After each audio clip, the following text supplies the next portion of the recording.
હવે જો વાત કરીએ જૂનાગઢની, તો જૂનાગઢમાં કેટરિંગ વ્યવસાય સાથે સંકળાયેલા હજારો લોકો અત્યારે મુશ્કેલીમાં મુકાઈ ગયા છે, જેનું મુખ્ય કારણ છે કોમર્શિયલ ગેસના બાટલાની અછત।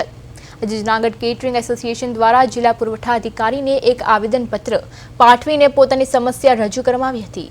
વેપારીઓનો આક્ષેપ છે કે ગેસ એજન્સીઓ પાસે કોમર્શિયલ બાટલાનો પૂરતો સ્ટોક હોવા છતાં તેઓ સમયસર વિતરણ નથી કરતા।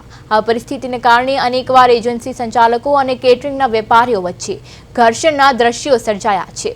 જો સમયસર ગેસના બાટલા ન મળે તો આ વ્યવસાય પર નભતા હજારો પરિવારોને મોટું આર્થિક નુકસાન વેઠવાનો વારો આવી શકે છે। આ મામલે જિલ્લા પુરવઠા અધિકારીએ જણાવ્યું છે કે તેમણે મહેસૂલી કર્મચારીઓની એક કમિટી બનાવી છે, જે એજન્સીઓના સ્ટોક અને વિતરણની તપાસ કરશે। આગામી દિવસોમાં આ સમસ્યાનો કાયમી ઉકેલ લાવવા માટેના પ્રયત્નો વહીવટીતંત્ર દ્વારા હાથ ધરાયા છે। આજરોજ કેટરિંગ એસોસિએશન દ્વારા તેમને પડતી વિવિધ મુશ્કેલીઓ બાબતે અત્રે આવેદનપત્ર આપવામાં આવેલું છે।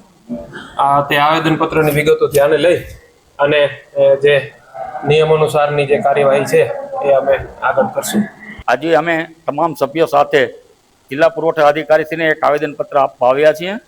આવેદનપત્ર એટલા માટે આપ્યું છે કે અમને અપાતો કોમર્શિયલ બાટલાઓ સરકારે સદંતર બંધ કરી દીધા છે અને કોઈ ગેસ એજન્સીઓ અમને બાટલા આપતી નથી।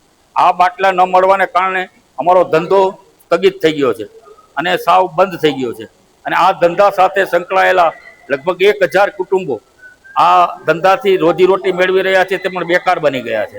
આને કારણે ખૂબ જ મોટું નુકસાન થયું છે અને આ નાના ઉદ્યોગને આ રીતે બંધ કરી દેવાથી ખૂબ મોટી પાયમાલી થશે।